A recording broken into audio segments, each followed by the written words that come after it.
Hola, buenos días o buenas tardes ya, por la hora que es. Aquí estamos en el Seamposium.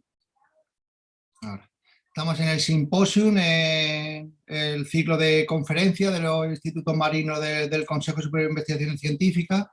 Y en el día de hoy nos acompaña Diego Macías, desde el Instituto de Ciencias Marinas de Andalucía, aquí en Puerto Real, y pues voy a hacer una breve descripción. Bueno, primero agradecer a Diego su participación en este ciclo y os voy a dar una breve reseña. Bienvenido a todos los usuarios. Hemos tenido que cambiar por unos problemas técnicos a última hora del link en el canal de YouTube, pero estoy seguro que os estaréis conectando.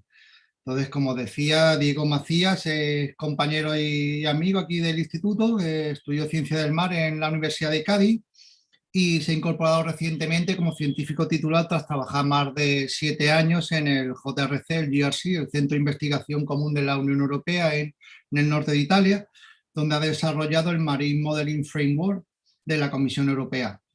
Este framework, este Marine Modeling Framework, es el Digital Twin que emplea para evaluar el impacto de las distintas opciones de gestión sobre el estado ambiental de las aguas europeas y constituye un elemento clave para la evaluación de las medidas dentro de la directiva marco de estrategias marinas.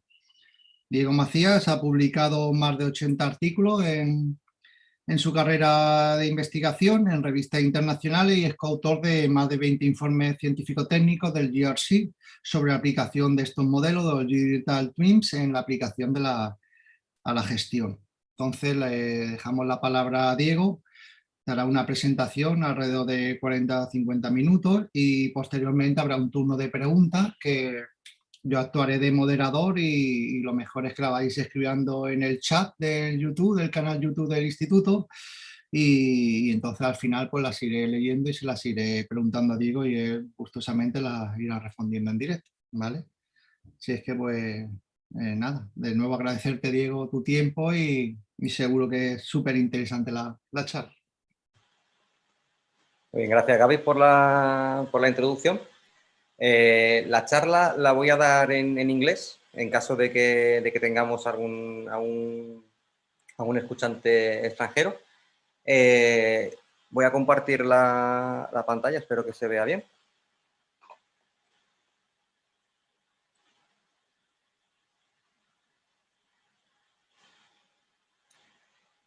So, as Gaby was mentioning, I would like to share with you today my experience as a policy officer at the Joint Research Center of the European Commission. And in particular, I would like to explain a bit how knowledge, how science is used at European level to implement and to assess different policy options. So the first part of this talk will be a bit on the nature, structure, and how the European Union works. I know that is a bit unusual probably for the audience today, but that's something that it is not really clear because of the organization of the European Union.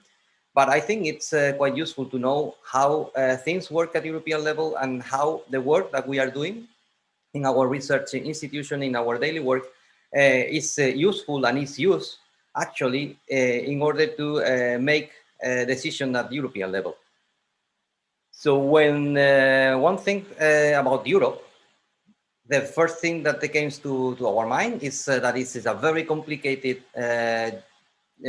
confederation of different countries with a very complex structure. The reason of this very complex structure is that the European Union was not created from scratch to the actual state of the Union, but is rather the consequence of a series of treaties or agreement between different countries with the diverse objectives, which have been evolving with time. It's just exemplified here until everything crystallized to the European Union as we know it today. Because of these complex origins and because of the many different stakeholders that are involved in creating this confederation of nations, the structure of the Union, it's complicated. So we have here the different European institutions, which are the main bodies, governing bodies of the EU.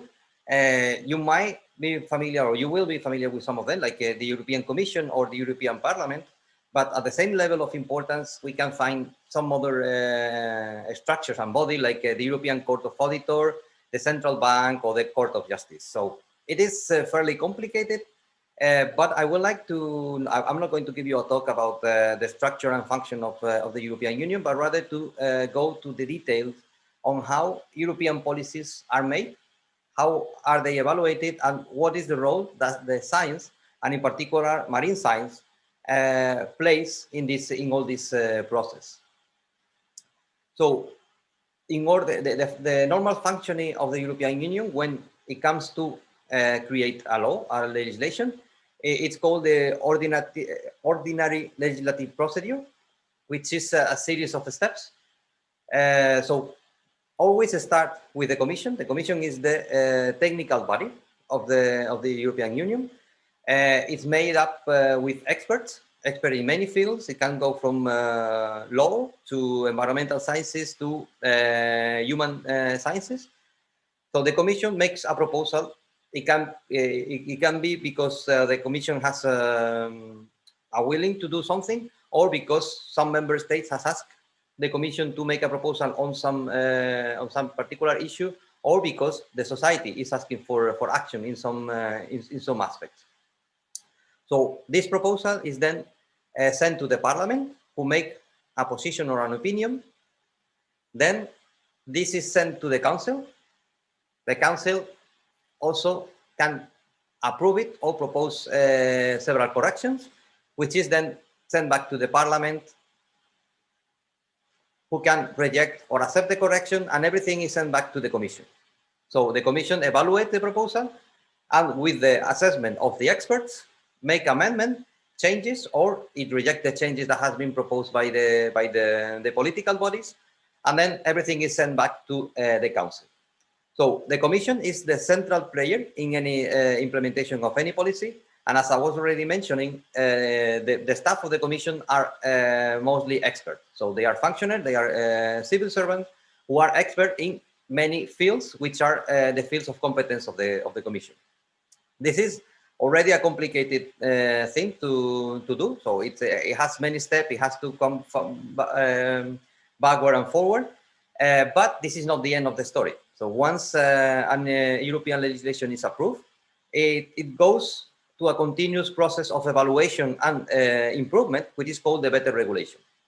So this better regulation is a cyclic evaluation, which normally takes between 8 and 10 years to complete, and it has two key processes. So one is the evaluation. So they need to evaluate what has been the impact of the implementation of that particular legislation. So what has changed since the legislation was applied?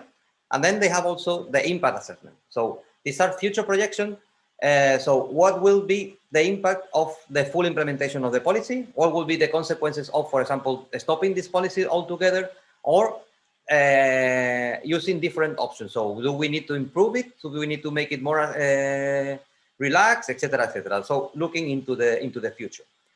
This is, as I already mentioned, this is a process that is applied to all European legislation and is done again by the Commission, so the technical body. This can be done by their own scientists, which work for the Commission, or it can be done with external help. So scientists or experts from member states, or even hiring consultancies.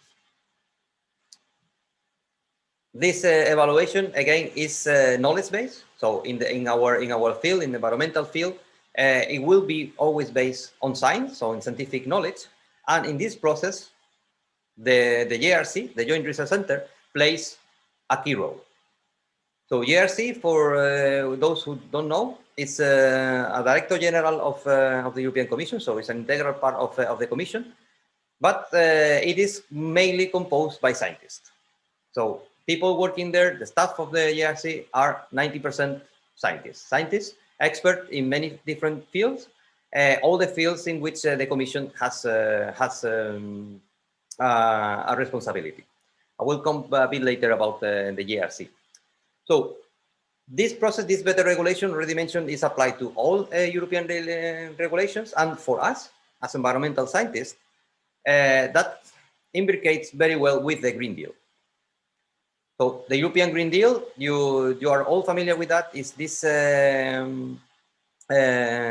objective of the latest Commission to make Europe greener, to make Europe more climate resilient, to reduce our impact on the ecosystem, and to reduce our dependence on fossil fuel. So all the European legislation existing before the Green Deal and the new ones are targeting towards helping achieve the objectives set by the European Green Deal. In our field, let's move up narrow our field to the marine sciences. It has implication for many legislations, such, for example, the Zero Pollution Initiative, that it deals with the pollution, the littering, etc., of marine and freshwaters. Also, the Circular Economy Action Plan, again, Single-Use Plastic Directive, etc. And in particular, for the marine environment, the 3 European legislation, which are most important for the marine environment, which are the Marine Strategy Framework Directive, the Common Agriculture Policy, and the EU Biodiversity Strategy. So all these policies, all this action need to be evaluated, need to be improved, always based on knowledge. So this is what the JRC is doing in the Commission.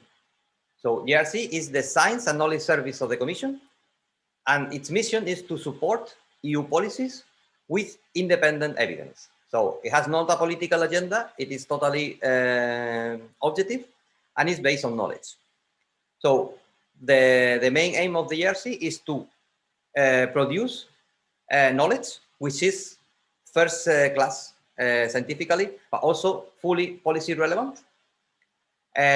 Also, it manages knowledge created by others, so by me, by you, and they try to make sense of this, all of this information to try to inform the policy making. These are the fields which are tackled by JRC scientists. You can see there are many of them. Of course, they have to be covering all the fields or the aspects for which the European Commission has competence. In our case, the environmental sciences and earth and planetary sciences aspect are probably the most relevant.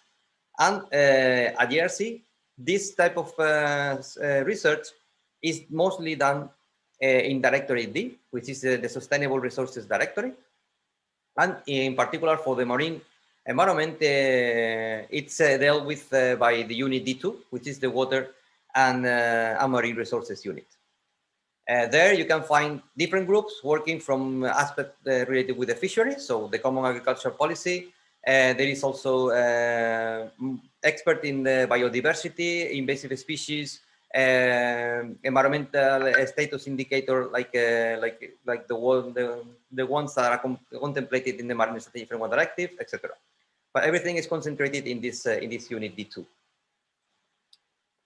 So if we just go now to the marine aspect of the work at JRC, again, this is an example, a graphical example of the work the JRC is doing. So JRC is taking knowledge that is created, again, by their own scientists or by anybody in the world, and try to streamline all this information in order to make it useful for the policy making. The way they are doing that is mostly by implementing and applying numerical models, now what is called the digital twins. So they use these models to try to extract the useful information from the knowledge to inform the policy making. And I would like to move now to the second part of this presentation, which is going to be about one of the models that the JRC has created, which is the Marine Modeling Framework, which is a multidisciplinary model that it's aiming to represent the functioning and the dynamic of marine basins. So it's a regional air system model, which is composed by different elements. So at the center of this modeling framework, we find hydrodynamic biochemical model. So it represents how the water moves, how the primary production takes place in the ocean, and how that evolves with time. It also has a hydrotrophic level included in the model, so it has a full wet model within. It contemplates, for example, the direct impact of anthropogenic actions such as fisheries. Of course, it also integrates the atmosphere-ocean interaction, so climate change impact can also be assessed and evaluated through this system. And finally, it's connected to input from lab. So it can be energy or chemical substances, fresh water, etc. So it's a complete model that allows to represent the dynamic of a marine ecosystem. These models are used for scientific research. So these are very valid scientific tools, and always with the aim of informing policy. So the type of research that JRC is doing with this model is not, let's say, as free as we can do in a purely research institution, but it's targeted for a policy need. This is another representation of the different elements of this modeling framework. So more schematic. So you have the coupled hydrodynamic biochemical models receiving inputs and forcing from the atmosphere, from the rivers, and then all this data is used to feed full web models. I also wanted to point out that the structure and the way of coupling of these different elements is not decided only by JRC, but it's decided jointly with the scientific community at large. They do that with a dedicated advisory group, which is the MEMO group. They meet almost every year to decide what is the best way of applying model, which are the best model to be applied, how to implement those models to answer the policy question. So in this way, JRC is making sure that the models that they are using are up to the latest standards of the scientific research. And at the same time, that will probably help to the rest of the scientific community and to the member state to accept the analysis and the work that is done by the MMF. So already mentioned that the MMF is a research tool, and as a result of the work of the last few years, there has been published at least 25 peer-review articles in international journals, and it has been used for at least 22 technical reports for policy support. The reason of doing that is that the support to the policy, it has to be science-based or evidence-based, but it has to be based on science which has been peer-reviewed. We are all scientists. We already know very well the issue of the need of getting our publication peer review, and it has been very clear shown to the general public with all the papers or the articles that have been published about the COVID crisis that we have had the last months, in which peer review or articles has been put out in the open. Afterwards, they were not really backed up after the peer review science. So that's an important part of the work of JRC. So they wanted to make sure that the tools that they are applying are up to the best possible standard, scientifically speaking. But then the final aim of this work is to do a policy support. And these models are really useful in the context, for example, of a holistic policy such as the Marine Strategy Framework Directive, because they can't allow to take into the multidimensional aspect of the natural system. So incorporating environmental, social, economic issues all together on the same tool.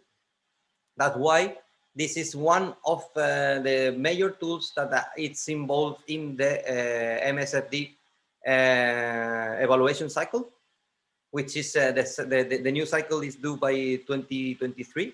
And this is one of the tools that are going to be used in order to make the impact assessment. So how to make this MSFD better into the future.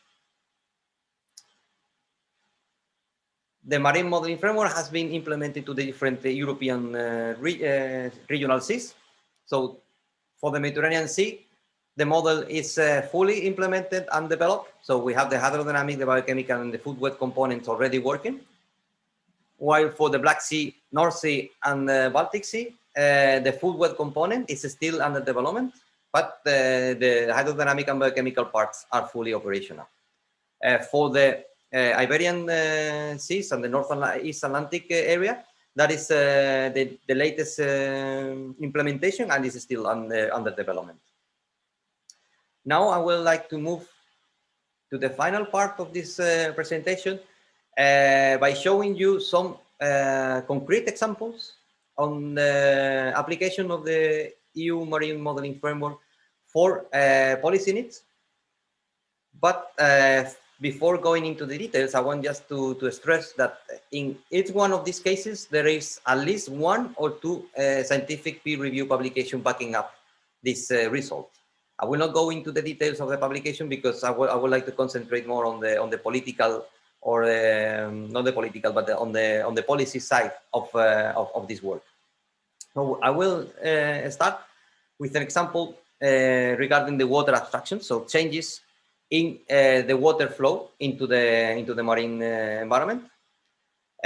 This flow will change, or it's changing, by different forcing factors, such as climate change, so changing in the evaporation precipitation balance, but also because of the human use. We just recently learned that Ethiopia has just built this huge dam in the Nile, and they are starting to fill it up. So that will obviously change the flow of fresh water that the Nile is really. At the European context, there are many policies which are concerned with the water flow, or the fresh water flow into marine systems, so which are, for example, to name just a few, the Water Framework Directive or the Marine Strategy Framework Directive, but also the Drinking Water or the Bathing Water Directive are concerned with this aspect.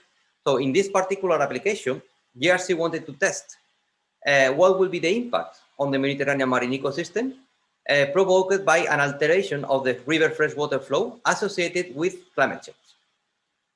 So what they did is to calculate for each one of the river districts around the Mediterranean Sea, the percentage of change of the evaporation precipitation, and then apply this to the freshwater flow. They did a run with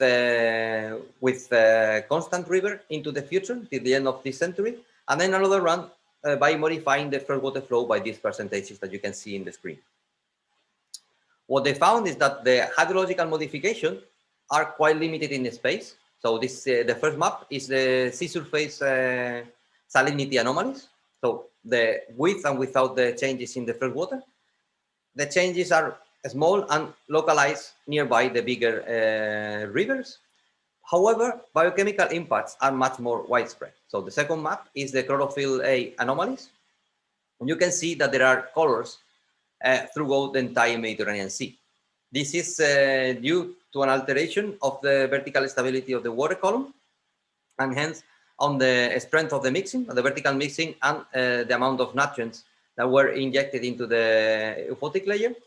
But for a manager, the message is that wherever you do locally, so if you dam a river or you take more water from your river to, for example, agriculture practice, you are going to impact the marine ecosystem, not just on the river mouth, but it can be a very far-reaching impact. This is very important, for example, with the, in the sense of the connection of the Water Framework Directive and the Marine Strategy Framework Directive, because they are basically operating on a continuum from the first water to the marine ecosystem. The second application is also related with with the rivers, but in this case, instead of looking at changes in the flow or the amount of fresh water, is looking at changes in the quality of this fresh water. So changes in the amount of nutrients that are injected by the rivers into the marine ecosystem.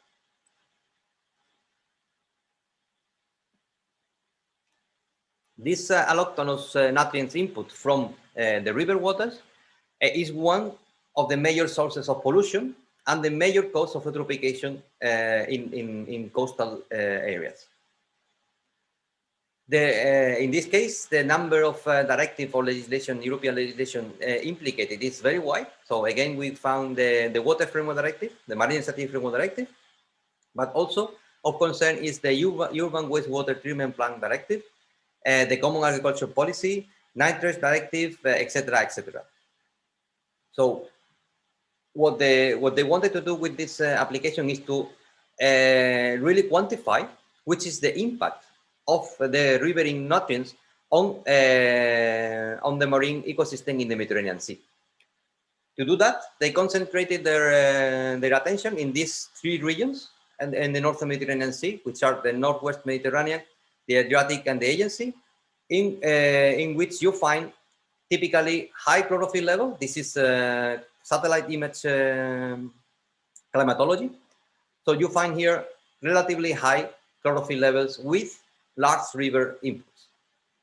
So what they did with the MMF was to do a very long run from covering from 1960 to 2013 using observe or estimate nutrients in the river. And then they got this climatological chlorophyll image. And then they repeated the same run, but eliminating all the nutrients from the river. This is something that it is very easily to be done in the digital world of a model. It will be impossible to do in a real life experiment. And then they compare these two maps.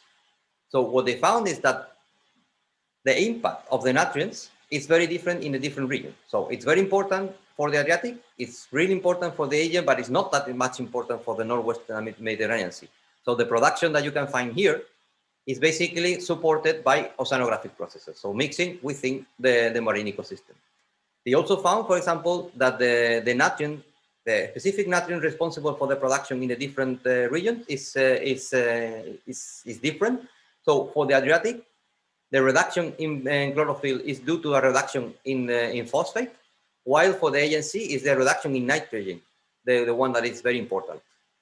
This has implication, for example, for managing effort. So if you want to reduce a potential eutrophication problem in the Adriatic, you should aim for a measure who reduce phosphate, while for the Aegean Sea, it is best to put the money and the effort in reducing the nitrogen, for example.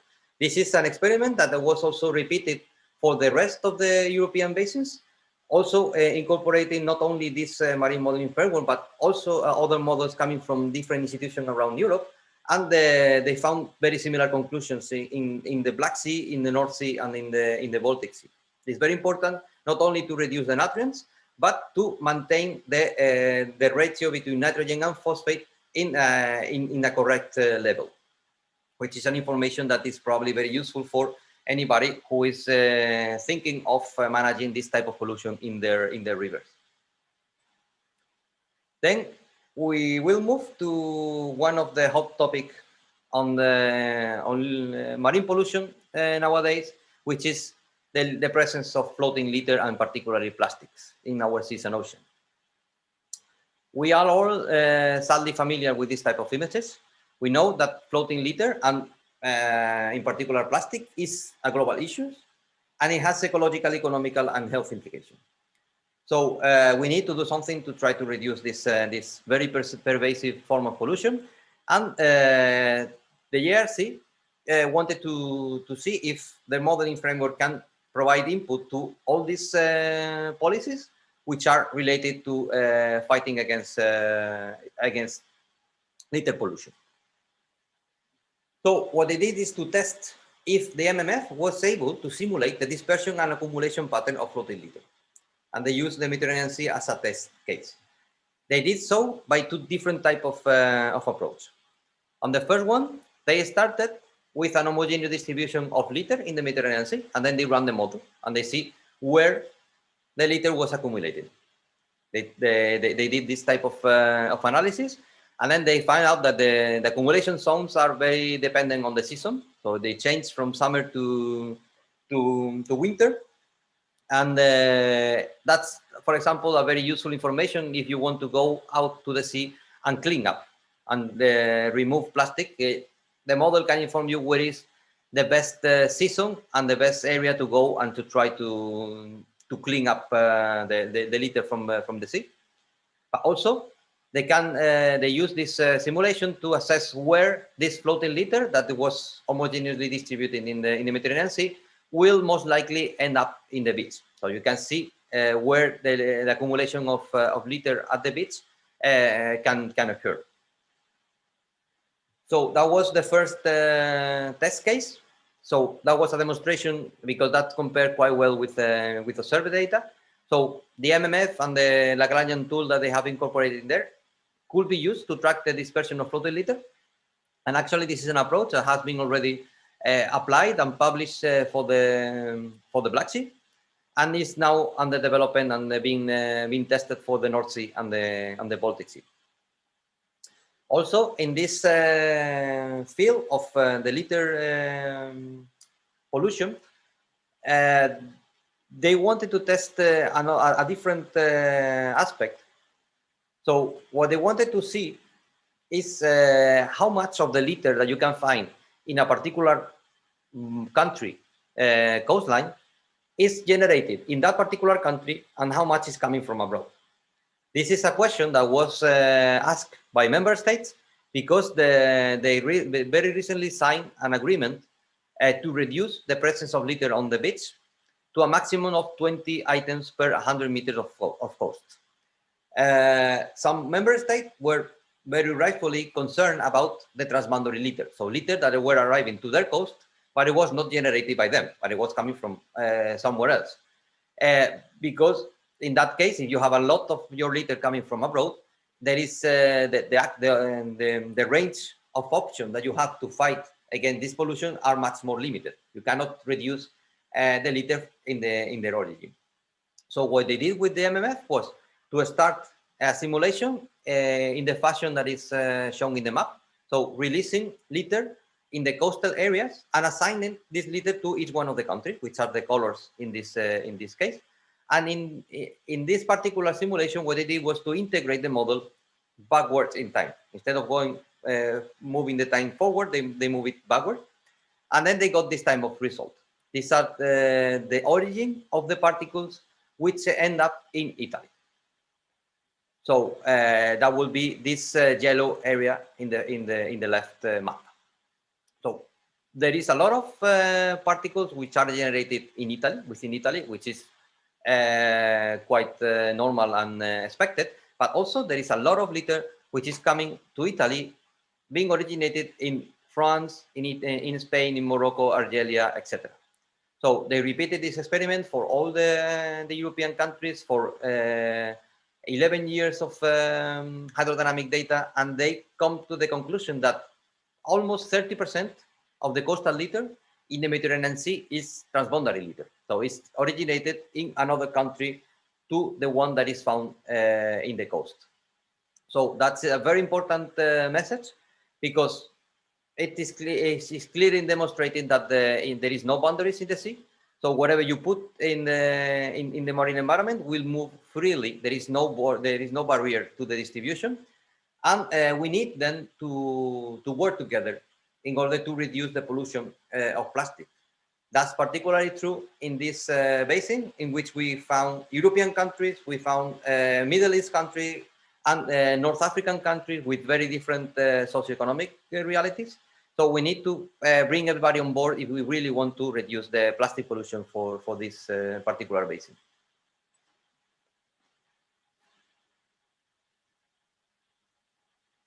Now we keep on dealing with the connection between the rivers and the sea.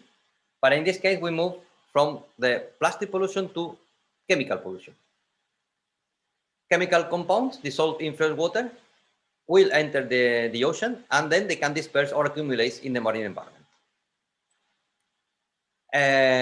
Water Framework Directive and Marine Strategic Framework Directive has clear limit on the concentration of many substances that can be dangerous for the life and for the marine environment.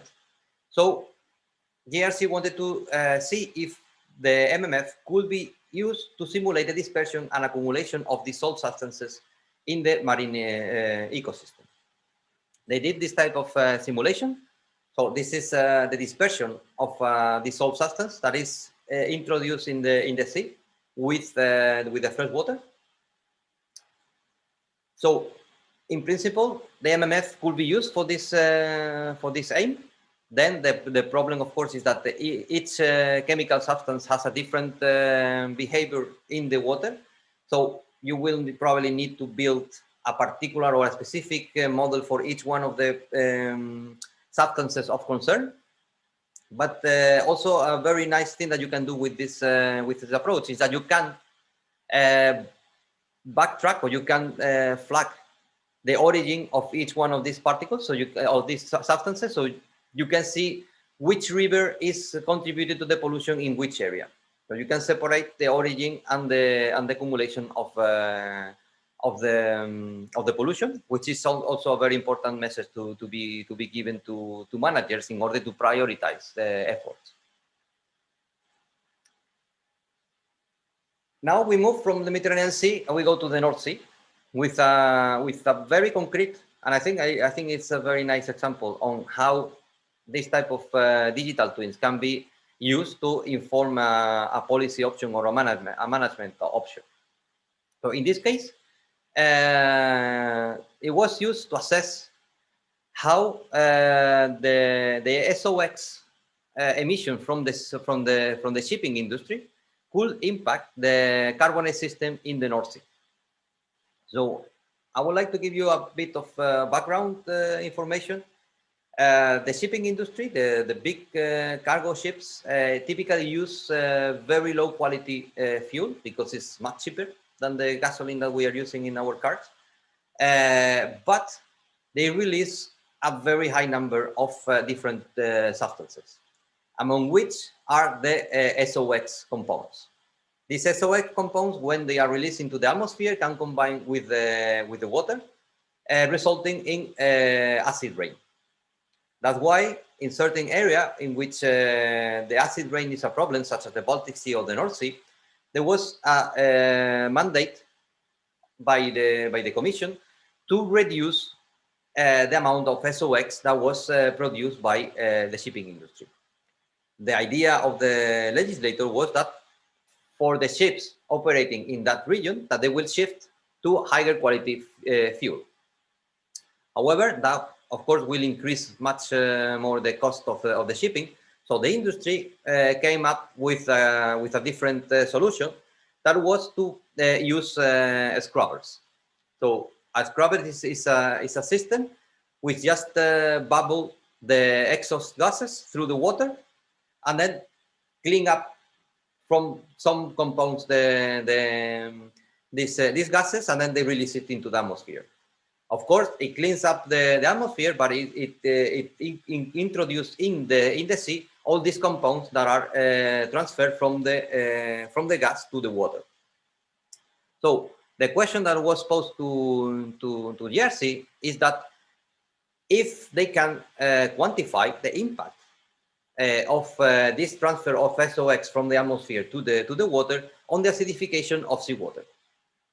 So what they did is just, okay, so let's do a simulation for the North Sea with a biochemical model who has a carbonate system component, and then they were testing how much the pH will decrease if all the SOx emission in the air will be introducing along the shipping routes in the North Sea. I don't think that you can see the scale, but the numbers are really small. It's like the red zone is like 0.0025, which doesn't seem like very much. But if you put that into comparison with the acidification expected from climate change, you can see here in these coastal areas that it's almost double. So the acidification caused by injecting this SOS component into the sea is double than what is expected from the climate change and increase in CO2 in the atmosphere.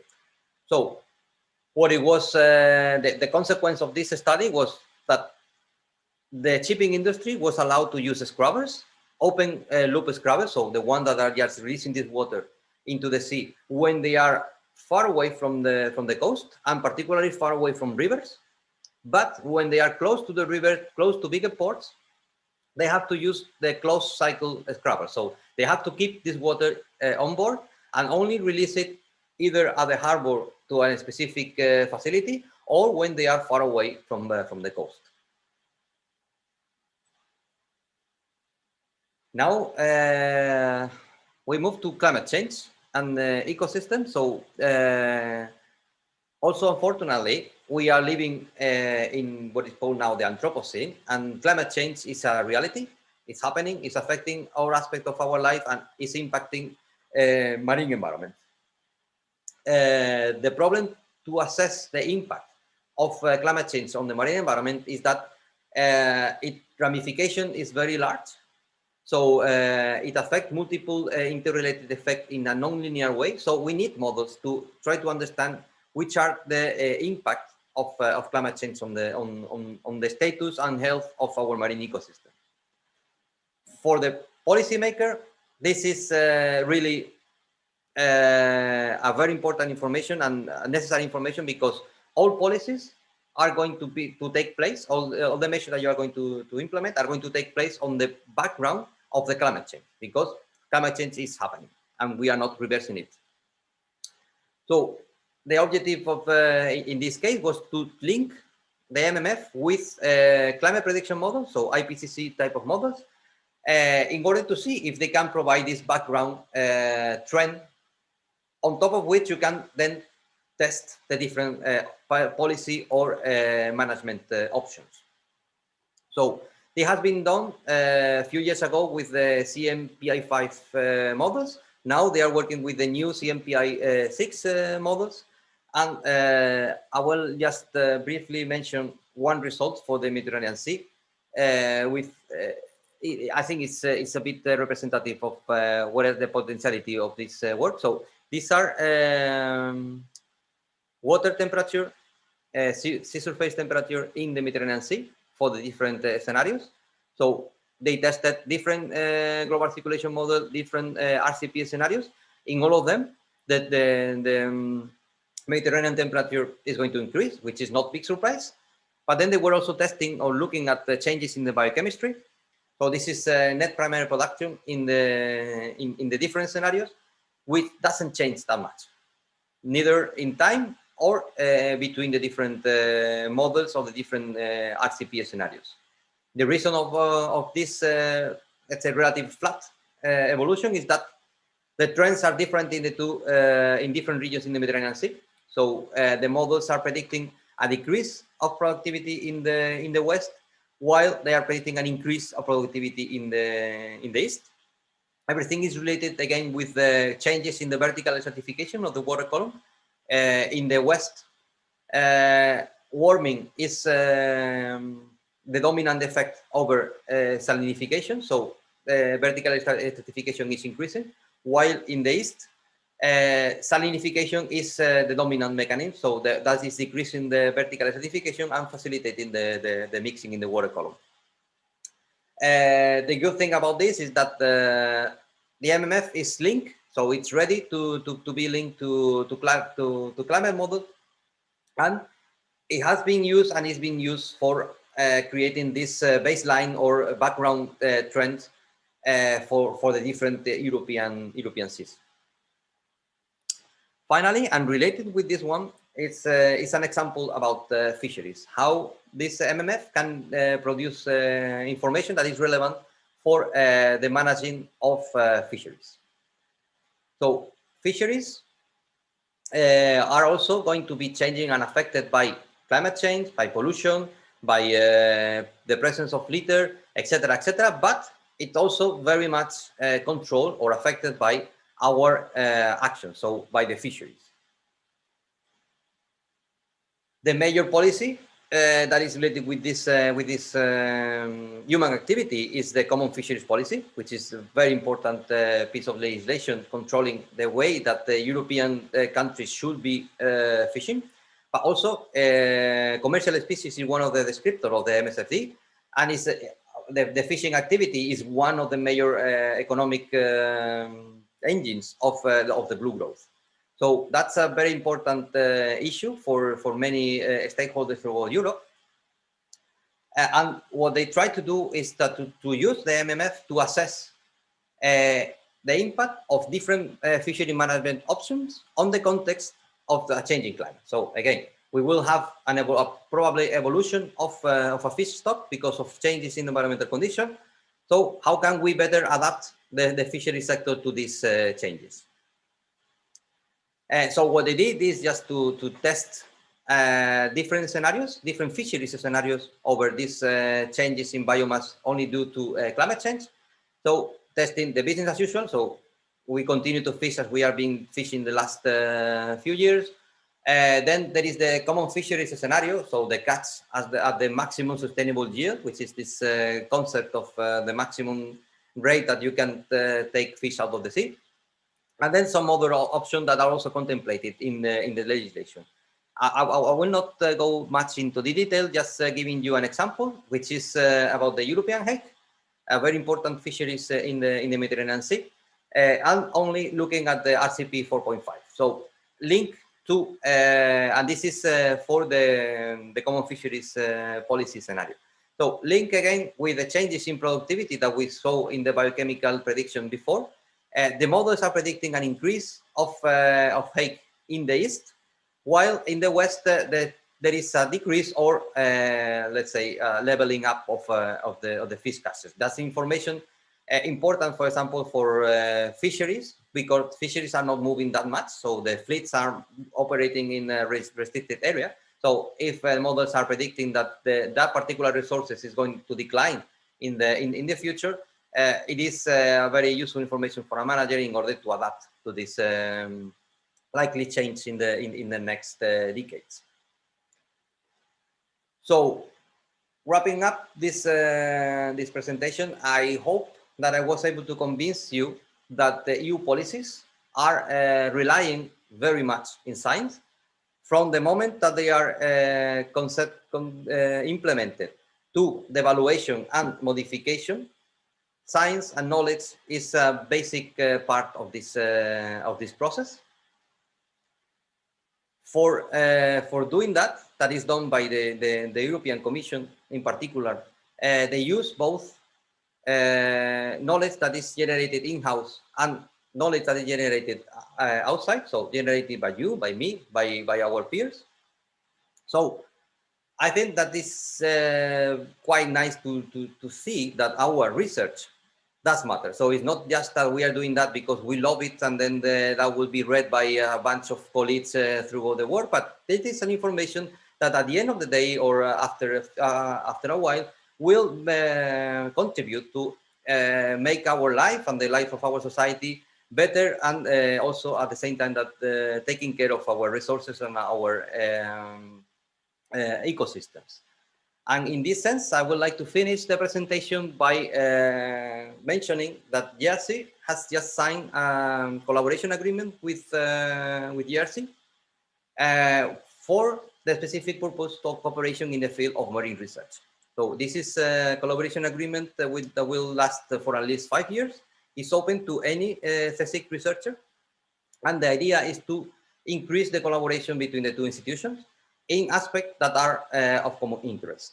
So if you are interested in learning more, or you want to make your research more available for JRC, you want to work with them in any aspect, please contact me. I can pass you the text of the collaboration agreement, and probably I can also help you to put you in contact with some expert at JRC. So please go ahead and make use of this tool that I think is a very nice opportunity for all of us. And with that, I'm finished. I hope that you didn't find this very, very much boring. Thank you. Bueno, pues muchas gracias, Diego, por la presentación tan brillante que nos has hecho de esta conexión entre la ciencia y la política, que nos dedicamos principalmente a ciencia, que veamos que todo el conocimiento que se está generando al final se traduzca en esta política de la Comisión Europea. También te quería agradecer como uno de los potenciales usuarios de ese agreement, sobre todo porque tú fuiste los que empujaste a que saliera ese acuerdo entre el GRC y el CSIC, en concreto, vamos, el ICMAN, pero todo el Consejo. Entonces, de aquí a todos los que nos están viendo, compañeros del CSIC, aprovechemos ese esfuerzo que pusisteis para generar este convenio y que se pueda aprovechar, un sitio muy bueno de investigación que nos permite a los científicos no perder la visión de utilidad que tiene la ciencia para generar este tipo de modelado, que al final pues que se traduzca en políticas que ayuden a una mejor gestión del ecosistema, de mitigación del cambio climático, todos los ejemplos que nos has puesto, y de verdad pues agradecerte todo ese esfuerzo, ¿vale? Ahora pasaremos al turno de preguntas. El chat, como veis, está abierto. Y nada, iré escribiendo ahí las preguntas y se las iré trasladando a Diego, ¿vale? Por ahora, mientras que el resto de usuarios que han estado atendiendo van escribiendo, yo tenía algunas preguntas, y es cuando hablabas de, sobre todo, el tema de modelado, si hay conexión con porque por lo que entiendo la mayoría de los modelos son propios que habéis estado trabajando vosotros, pero luego hay toda una herramienta o un programa como es Marín Copernicus de CEME. Entonces no sé si existe conexión entre los modelos, el MMF que hacéis vosotros con CEME, si utilizáis parte de ese, porque al final hay una inversión y una cantidad de esfuerzo puesto también. Entonces si nos puedes decir algo sobre eso, cómo hay esa conexión, pues te lo agradecería. Sí, gracias, Gaby. Verá, es una pregunta muy relevante porque, como dices, Copernicus es uno de los programas marinos más grandes en términos de financiación que hace la Comisión, tanto de observación como de remote sensing como de modeling. La conexión entre el MMF y la parte de modeling de Copernicus no es tan fuerte como debería ser, porque la aproximación es un poco distinta. En Copernicus se han centrado en tener modelos operacionales que sean capaces de describir el estado actual del ecosistema usando técnicas como asimilación de datos y ese tipo de integraciones que permiten tener una descripción muy buena del estado actual del ecosistema, pero tiene la desventaja de que no permiten hacer proyecciones, no permiten hacer escenarios porque una parte muy importante de su información viene de los datos. De hecho, ahora mismo sé que hay conversaciones bastante fuertes entre Copernicus y el JRC, porque Copernicus quiere potenciar esa parte de modelos predictivos. De tal forma que la idea es que se use la experiencia que el JRC ya ha tenido con este MMF para ayudar o, digamos, colaborar con Copernicus y desarrollar esa parte de modelos predictivos dentro del CEMES.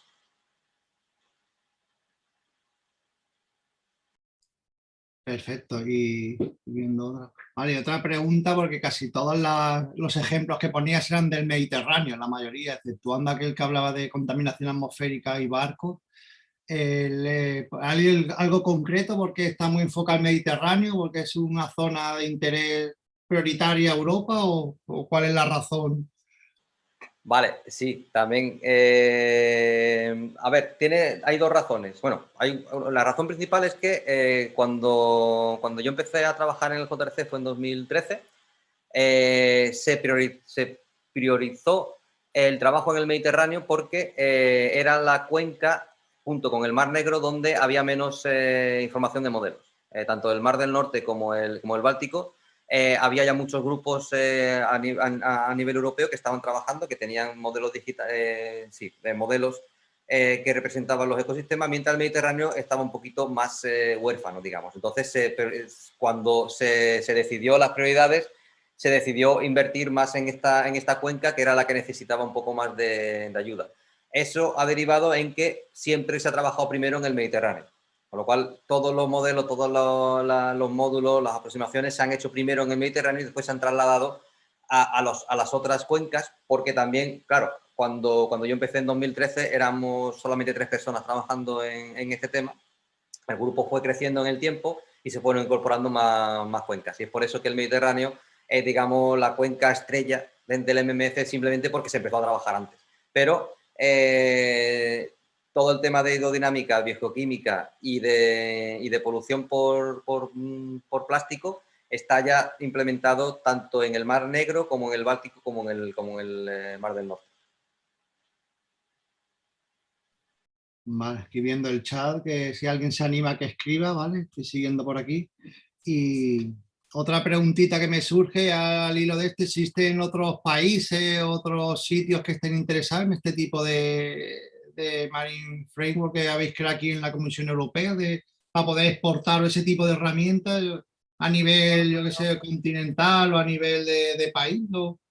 Que sea exportable? Porque al final es un toolbox, dijéramos, un framework donde este conocimiento lo puedes trasladar cambiando el modelado, pero si la estructura que hay detrás permitiría, pues, desarrollar este tipo para otros países, sobre todo mejor en vía de desarrollo, que no hay tanta ciencia detrás, ¿no? O que no hay tanto grupo desarrollando ese conocimiento.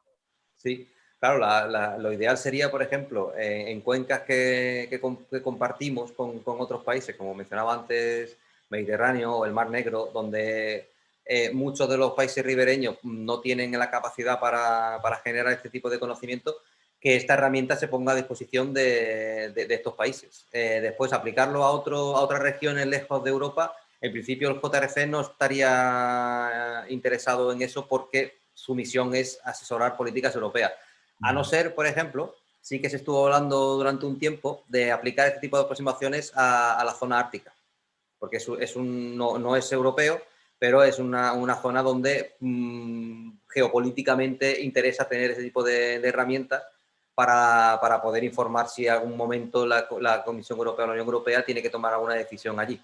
Eso es algo que yo creo que sí que querrían hacerlo, pero de nuevo se encuentran con el problema del personal, que tampoco tienen recursos ilimitados y no se pueden implementar en toda la zona.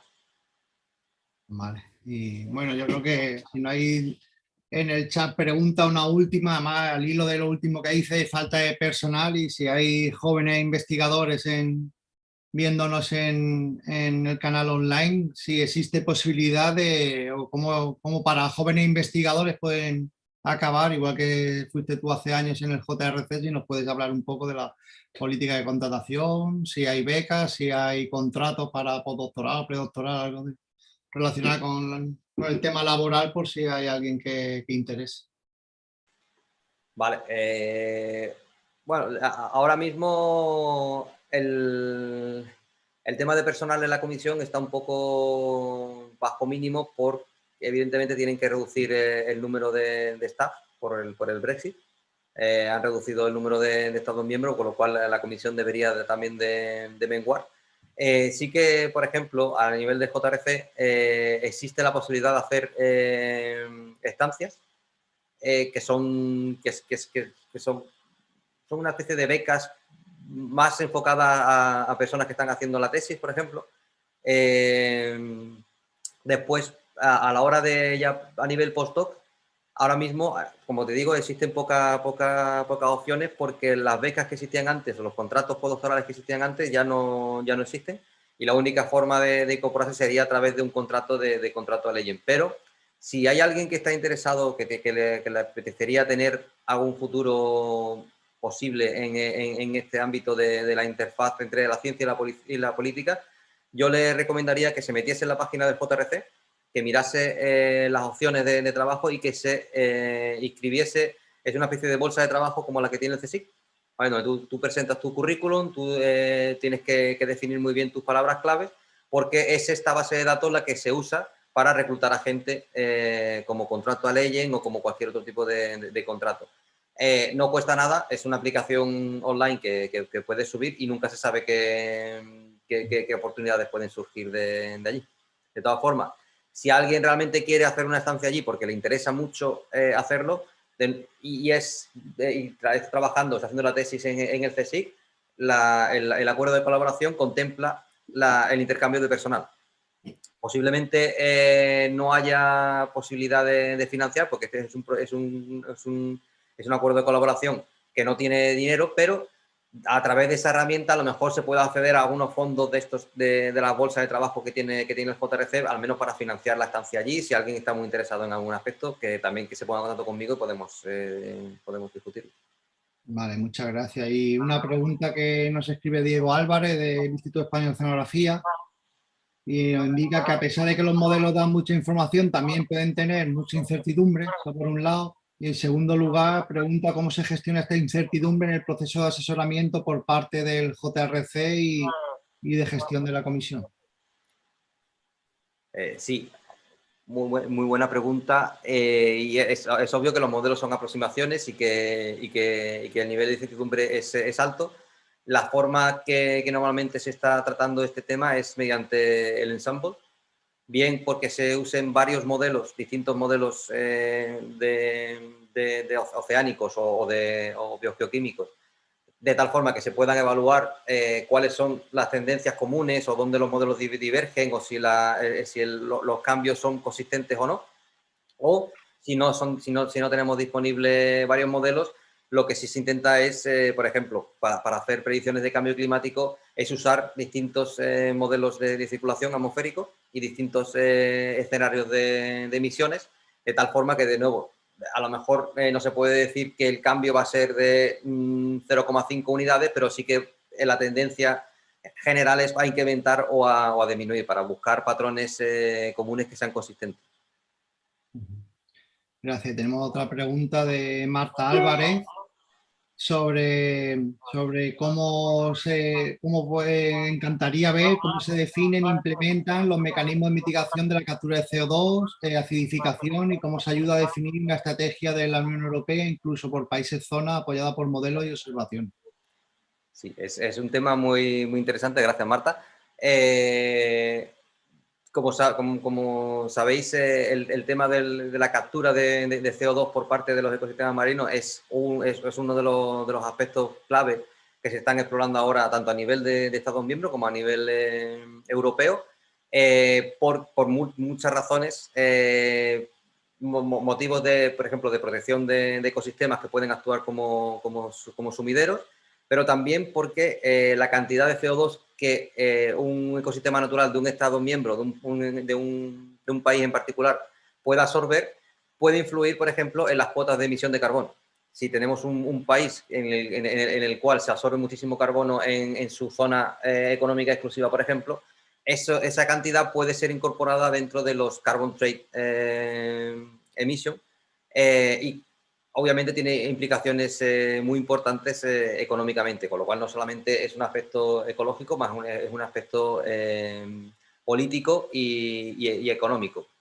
El problema con el CO2 es que son tantos los ecosistemas que intervienen en su dinámica que no hay un modelo que pueda contemplar todos ellos, con lo cual lo que se está intentando es aplicar modelos parciales a los distintos compartimentos ambientales, por ejemplo, al componente pelágico, a las fanerógamas, a las zonas costeras donde tienes vegetación, e intentar agrupar esta información de tal forma que se pueda tener ¿cómo se dice? Un stock o una evaluación del stock de carbono que pueda intercambiarse por este tipo de modelos. En este caso, por ejemplo, los modelos llegan hasta cierto punto y a partir de ahí tenemos que basarnos totalmente en las observaciones, ¿vale? En los sistemas de observaciones de monitorización a largo plazo, por ejemplo, lo que tiene el IEO en las radiales o el trabajo que se hace aquí en el estrecho con la serie de observaciones de CO2, esa es la información que necesitamos para constreñir los modelos y reducir la incertidumbre como se mencionó anteriormente. Vale, pues sí, que aquí en el chat no hay ninguna pregunta más, ya hemos pasado la hora que teníamos más o menos prevista y nada, de nuevo agradecerte, Diego, la impresionante charla del trabajo que desarrollaste en el JRC y que sigue desarrollando. De nuevo agradecer la fuerza y el empuje que diste para ese acuerdo, que seguro que utilizamos utilizamos muchos investigadores y nada, pues la presentación ha quedado grabada, que queda en el canal de YouTube del ICMAN CSIC y nada, también agradecer al organizador del Seamposium por todas estas charlas tan brillantes que nos están brindando. Así es que, pues, muchas gracias de nuevo y a todos los asistentes. Muy bien, Gaby, muchas gracias a ti y por supuesto a todos los que habéis aguantado conmigo esta hora de charla. Y nada, de nuevo ponerme a vuestra disposición si queréis saber algo más del trabajo, del convenio, lo que os pueda ayudar, que tenéis mi correo, me podéis contactar cuando queráis. Muchas gracias.